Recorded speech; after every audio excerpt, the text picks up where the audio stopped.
In a large enough space, there's going to be someone who beats you on some category. The folks that win in the long run are those that continue to challenge themselves against themselves.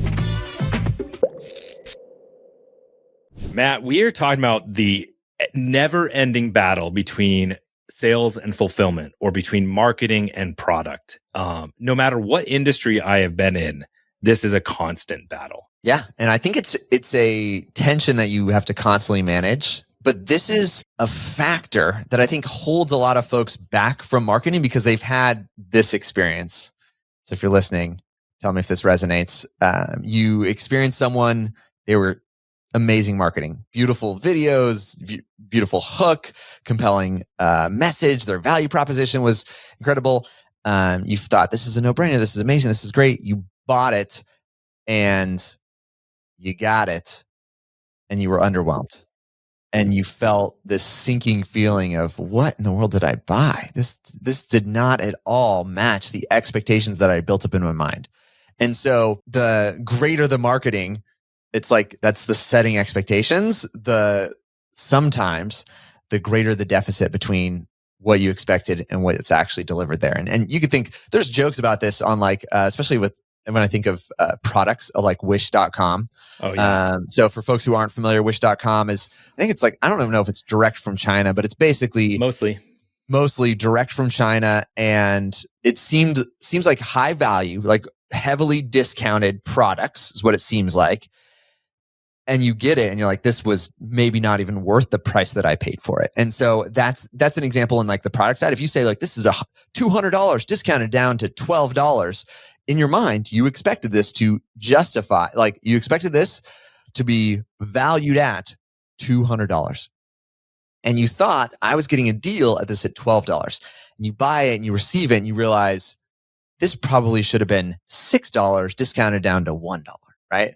And so that experience where great marketing followed up by horrible delivery or horrible product or just completely subpar on the fulfillment side of it creates a lot of hesitation in folks. They feel like then they don't want to do the things that are sometimes associated with poor products on the great marketing. Obviously, there's brands that we love, the ones that would do great marketing and have a great product. But this is a constant challenge because better you get in marketing, by accident or intention, you will build up expectations. That's by design. So imagine if you have 5,000 customers and you get 1,000, only 20% are happy, but all 20% leave you a glowing testimonial. And then your sales page is littered with 1,000 examples, 1,000 people who are like, this was incredible. Everyone thinks this should be incredible. And the reality might mean, well, no, only 1 out of 5 actually think it's incredible or whatever it might be. It's not false. These are real experiences from folks, but maybe the product was only a good fit for 1 out of 5. And so the consequence on the other side of good marketing is you can run into those sort of scenarios. So the challenge is, how do you prioritize things in the right order? Because what I see more often than not is folks that will have this experience where they got underwhelmed by delivery by someone who's great at marketing. So then they resolve that I will not market until my product is phenomenal. It's a tough balance. It really, understanding that there is going to be a point where you have to start marketing where your product may not be perfect.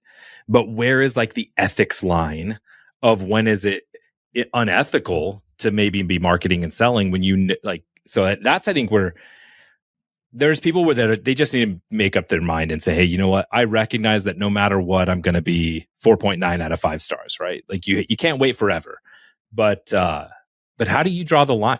And how do you manage that? That's a great question. I think one story that resonates with me is, it was, I think, retold by Simon Sinek. He was speaking at an Apple event, and this is in the early 2000s, let's say 2006, 2005. And he's in the car with one of the Apple executives, and he tells him, hey, I was speaking at a Microsoft event. I got the Zune, and it is way better than the iPod, and or whatever it was, speaking about the feature. And the Apple executive's response was something to the tune of, I have no doubt. And he retells it to this point. In a large enough space, there's going to be someone who beats you on some category. There may even be seasons where you are undeniably being out, there's a superior product or a superior version of your product. The folks that win in the long run are those that continue to challenge themselves against themselves. So in that balance, if we compare ourselves to someone else and we decide we have to be the best in the marketplace before we get to market ourselves, it'll almost never happen because the reality is the ones that are comparing themselves to a past version of themselves and continue to improve and run the race against themselves will attract and win on things that are actually beyond product. And this is the interesting thing about how we buy and how we just enjoy things in the marketplaces. All of us can probably think of a local business that it's more common in this way. I think there's someone right now, a local diner. And I would not say they are Michelin star quality food, but they're still one of my favorite places to dine. And it has nothing to do with the quality of the coffee beans that they use for their coffee. There's an experience beyond just the product. And I would say for most brands, if you're listening, you care about it as a founder owner and to be a conscious marketer, you don't have to just compete on your product itself. So in the journey of improvement of getting better, it's wildly seen that having more funding allows you to reinvest to make the product better. Marketing well allows you to have that funding. So a commitment to being better than you were yesterday, I think is probably the line that I would say in terms of like the ethics of, am I going to continue marketing even though I know my product may not be 100% fit?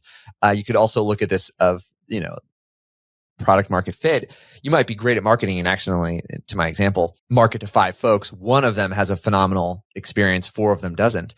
But you realize it was because there was a factor outside of your product, right? Like there's plenty of folks who have something where, let's say I have a Tesla and I'm buying a tires for Tesla. Somebody else who doesn't own a Tesla could buy those same tires and say, these tires are horrible. They don't fit on my Mercedes. You'd be like, well, yeah, they weren't made for your Mercedes. They may even said on the page, Tesla tires.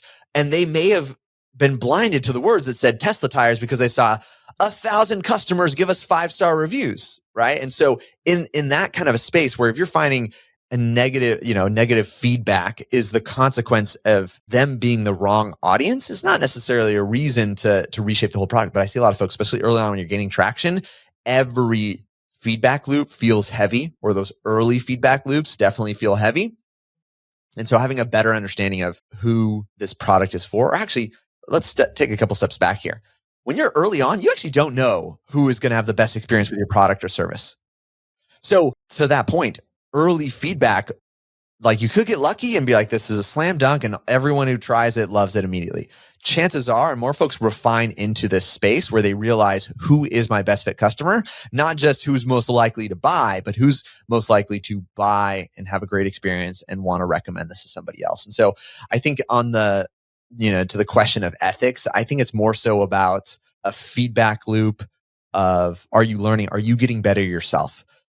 Yeah. So it's almost like the background of, is your intent to continue to improve and is your intent to deliver a quality product or service, and not, I know I'm selling, because it's like in your example of the tires. Is there an ethical responsibility of the person who's selling them, if he knows they're not going to fit, to say, hey, I know you're saying you want to buy these tires, but they're not going to fit your car, right? And I think that to me is where the ethics come in. Like if you already are aware it's not going to be a fit, there's an ethical break there. But waiting for something to be perfect is a sure way to never get the capital you need to grow and become better. And I think for more folks, especially in early stage, or if you're launching something new, a great safety net is just a risk reversal or something like a guarantee. And so as I think about companies that we would love to emulate, like Costco comes to mind, and it's one of my favorite places to shop. And it is not because I haven't sent refunds there. 1,000% have refunded lots of things to Costco, but they give me that kind of a confidence in my buying experience where they say, hey, if expectations were missed and you bought something that you thought was going to be incredible and we put it on our shelves, we said this is going to be incredible and it's not, easy, absolutely painless refund experience there. And so I think for more folks, it could just be that. It's surprising to me is I look at some of the offers that we've scaled. We have, in some cases, it's crazy to think about. We've had some offers with a 20% refund rate. And that feels like a lot. Like where you're like, man, it's not an 80% refund rate. That would be, I guess that'd be a flip term, but like 20%, that can be a lot. So imagine you sell $5 million and you refund $1 million. That's 20%. You sold 5 million, refunded $1 million. And you could say, no, like that was horrible. You should have had a no refund policy. You can count the thing. And I'd say, well, no, this is part of the learning, the market research, the feedback loop that you want to have. And you could say, it's a very wide safety net to say, we're going to market to the best of our ability. And we recognize that we might have a low friction buying experience where someone could be like, they saw all of the 5-star reviews, they bought it, and they missed the part where we said it was Tesla tires. Well, we're not going to ruin the relationship, and we're not going to adjust our buying experience to make it harder for the other 80% who were happy, who bought in, and they were like, this was exactly what I was looking for. And so if you think about it in net terms, like to that example, I think there's a lot of other businesses that are like, they could have a similar space, and like I did $1 million this year, and I only had $30,000 in refunds, and we might have a product where like we did 5 million and had $1 million in refunds, but that's net 4. So if I have to choose net 1 or net 4, that gives us the ability to now reinvest, to improve, to grow. If there are things where the product wasn't up to par or needed to advance, and as long as the business is designed to solve meaningful problems, for me, you actually create customers who thank you for having that product and enjoy the process of seeing it improve and seeing that commitment to it becoming better and better.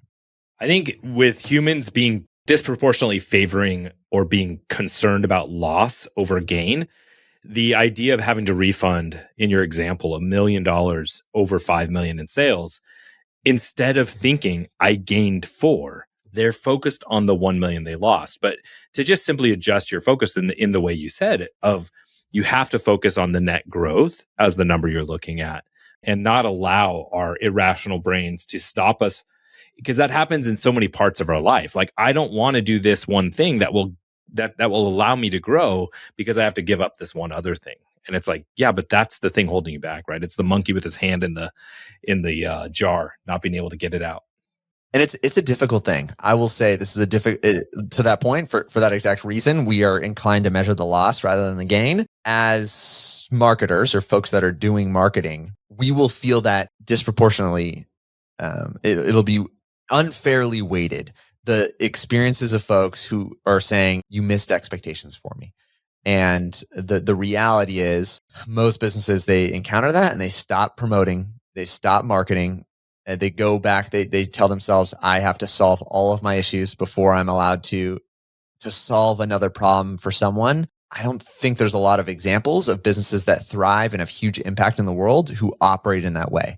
And so back to that example of Apple, it's like there was a season there where they knew they were not the best product in the marketplace, but they continued to challenge themselves to be better. And that's what, and people were still buying iPods, funding the development of the iPhone. Yeah. And there might have been a season where their focus was on marketing more than on fixing the product because they just had to stay relevant, right? What if there was a challenge that you could issue to the listeners, like, hey, here's what I think you could take this and apply this into your business today. How do you think people could apply these principles and this mindset to make an immediate impact? I think if you want to see what's possible, I would find one area to reduce friction in your buying experience. So that might mean making your landing pages more compelling, like unboxing all the value that you bring. Like for a lot of folks, the difference between an offer of like, I'll clean your house, and an offer that says like, I'll clean unlimited bedrooms, unlimited bathrooms, unlimited kitchen, all the 4 floors, all these surfaces, both are saying the same thing. One feels way more valuable, so there's less friction in the buying experience. So unbox your offer, find areas to reduce friction in the buying experience. And so, yeah, that's like describing all the value that you have, articulating it into a connected, high value experience there. Functionally letting people actually pull out a credit card and buy, probably having like an abandoned cart sequence there. So put a 2-step buying process there because you recognize there's going to be drop off there. And if you don't measure it, then you'll never be able to reclaim it.